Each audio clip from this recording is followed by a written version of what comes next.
بسم اللہ الرحمن الرحیم۔ السلام علیکم۔ ایک دن حضرت سلیمان علیہ السلام کے دربار میں انسانوں اور جنوں کے درمیان تقدیر اور تدبیر کے اثرات کی بحث چل پڑی۔ جنوں کے پاس بھی مضبوط دلائل تھے کہ اچھی اور محفوظ تدابیر سے تقدیر بدلی جا سکتی ہے، جبکہ کچھ انسانوں کی طرف سے بھی تقدیر کے اٹل ہونے پر مضبوط دلائل تھے۔ حضرت سلیمان علیہ السلام نے بہت بڑھ چڑھ کر بولنے والے جن سے کہا، اگر تمہیں اپنی دلیل کے اٹل ہونے کا اتنا ہی یقین ہے تو ثابت کر کے دکھاؤ۔ جن نے کچھ عرصے کے لیے اجازت مانگی جو اسے کچھ سالوں کے لیے دی گئی۔ یہ جن دن رات ترکیبیں سوچتا رہا کہ ایسا کیا کروں کہ اپنے دلائل ثابت کر سکوں۔ ایک دن انہی خیالات میں اڑتا ہوا جا رہا تھا کہ اس کی نظر پڑوسی بادشاہ کے محل پر پڑی۔ اس کی وسیع و عریض چمن میں نوعمر شہزادی اپنی کنیزوں اور سہیلیوں کے ساتھ چھپن چھپائی کھیل رہی تھی۔ وہ اپنی سہیلیوں سے چھپنے کے لیے ایک الگ تھلگ درخت کے پیچھے چھپی ہوئی تھی کہ اس جن نے شہزادی کو غائب حالت میں ایک رومال میں دوا سنگھا کر بے ہوش کیا اور لے کر اڑ چلا۔ اس نے ایک بڑے اور گھنے درخت کی شاخوں کے درمیان ایک آرام دہ بنایا اور اس میں شہزادی کی ضرورت کی کھانے پینے کی تمام اشیاء رکھیں تاکہ شہزادی ہوش میں آئے تو اچانک پریشان نہ ہو جائے۔ یہ درخت ایک شوریدہ اور خوب چوڑے دریا کے درمیان تھا۔ دور دور تک صرف جنگل و بیابان تھا۔ ہوش آنے تک جن مناسب شکل میں ایک بزرگ کی صورت میں آ گیا۔ شہزادی ہوش میں آئی تو رونا دھونا کیا اور کھانے پینے سے انکار کر دیا کیونکہ اس تبدیلی نے اس کے حواس گم کر دیے تھے۔ جن کو اندازہ تھا انسان تا دیر نئی جگہ، لوگ اور ماحول کو اپنا نہیں پاتا، اس لیے اس نے اس کی تمام ضرورت کی چیزیں رکھیں اور یہ کہہ کر نکل گیا، ابھی تم آرام کرو۔ نوعمر شہزادی غم و دکھ میں روتے روتے سو گئی۔ جن اگلے دن بزرگ کی شکل میں آیا اور اسے پرشفقت انداز سے جھوٹیاں تسلیاں دیں تاکہ وہ بیمار نہ ہو جائے، کہیں بادشاہ معظم اسے سزا نہ دے دیں۔ شہزادی کی پسند کی چیزوں کے متعلق پوچھا اور اگلے دن آنے کا کہہ کر چلا گیا۔ آہستہ آہستہ شہزادی جن کی عادی ہوتی چلی گئی اور وہ اسی سے اپنی ضرورت کی چیزیں منگوانے لگی۔ وہ آس پاس کی کھڑکیوں سے جنگل یا دریا کا نظارہ کرتی، اسے اپنا جیسا اور کوئی انسان نظر نہ آتا، لیکن جن جسے وہ بابا کہنے لگی تھی کے بارے میں جان چکی تھی کہ وہ ایک جن ہے جو کمرے سے نکلتے ہی غائب ہو جاتا ہے، جبکہ باہر کوئی سیڑھی نہیں تھی۔ وقت گزرتا گیا اور شہزادی نوعمری کے دور سے نوجوانی میں داخل ہو گئی۔ جن کے آنے کے دورانیے میں لمبا وقفہ آنے لگا کیونکہ اب وہ مطمئن تھا کہ اب شہزادی کو پیش کرنے کا وقت آنے والا ہے اور وہ بادشاہ معظم حضرت سلیمان علیہ السلام کے سامنے اپنی شرط جیت جائے گا۔ ایک دن طوفان کے آثار تھے، دن میں بھی رات چھا گئی تھی۔ شہزادی نے ایسی طوفانی کیفیت پہلی مرتبہ دیکھی تھی۔ ڈر اور خوف سے اس کا برا حال ہو گیا۔ کافی دیر گزر گئی کہ اس دوران اسے دروازے پر دستک سنائی دی۔ ایسا پہلی مرتبہ ہوا تھا کہ کسی نے دستک دی ہو، ورنہ جن تو خود بخود اندر آ موجود ہوتا تھا۔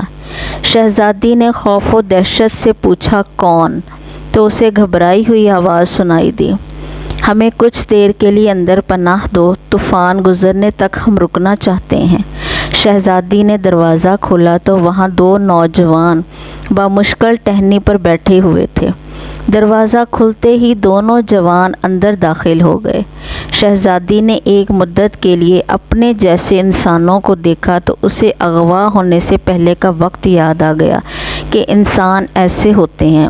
ان میں سے ایک نوجوان اچھے حلیے میں اور دوسرا انتہائی غریبانہ حلیے میں تھا۔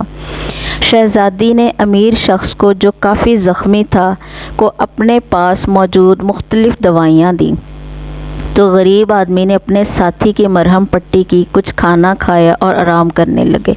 دونوں جوان حیران تھے کہ اکیلی لڑکی کیسے اور کیوں کر یہاں اکیلی رہ رہی ہے، لیکن انہیں فی الحال طوفان سے پناہ مل گئی تھی۔ شہزادی نے اگلے دن ہی بتایا کہ میں ایک جن کی قید میں ہوں اور مجھے نہیں معلوم کتنا عرصہ گزر گیا، بس میں اس وقت اتنی سی تھی۔ شہزادی نے ہاتھ سے اشارہ کر کے بتایا تو نوجوان کو اندازہ ہوا کہ وہ اس وقت 7-8 سال کی ہوگی، اور اب ان کے اندازے سے 12 سال گزر چکے ہیں۔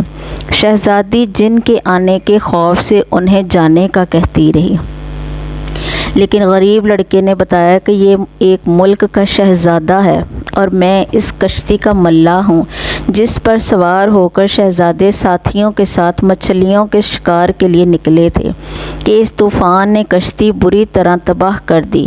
باقیوں کا کیا بنا، صرف ہم دونوں ایک تختے سے چمٹ کر اس درخت کی لمبی شاخوں سے اٹک گئیں۔ چڑھتی طوفانی لہروں سے بچنے کے لیے درخت پر چڑھے تو کمرہ دیکھ کر حیرت بھی ہوئی اور بچنے کی امید بھی، لیکن یہاں تو ایک اور ہی ماجرا نظر آ گیا ہے۔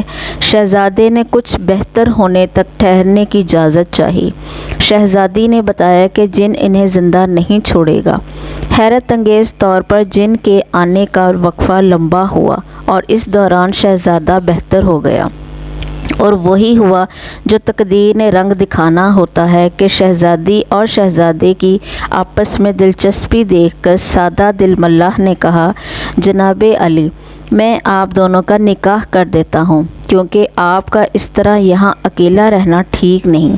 وہ اس کے بعد جلد از جلد شہر تک پہنچ کر آپ کے لیے مدد لے کر آ جاؤں گا۔ طوفان کی وجہ سے لاتعداد تختے نیچے موجود ہیں، میں کسی طرح پہنچ جاؤں گا۔ یہ ساری بحث سن کر شہزادی اور شہزادہ راضی ہو گئے اور ملاح نے ان کا نکاح پڑھایا اور اجازت لے کر چلا گیا۔ چند دن گزرنے کے بعد جن آ گیا۔ شہزادی نے شہزادے کو کسی طرح ایسے چھپایا کہ جن کو شک نہ ہوا۔ جن نے آتے ہی نئے انسان کے بو کا ذکر کیا۔ شہزادی نے کہا، خود سوچو یہاں کوئی کیسے آ سکتا ہے؟ دریا کے درمیان ایک اکیلا درخت، اس قدر بڑا طوفان گزرا کہ اس کی بو سے تم پریشان ہو رہے ہو۔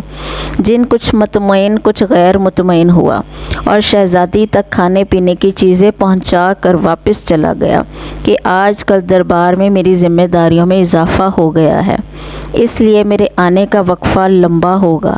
شہزادی مطمئن ہو گئی۔ اب شہزادی کے دن خوشی خوشی گزرنے لگے اور چند ماہ مزید گزر گئیں۔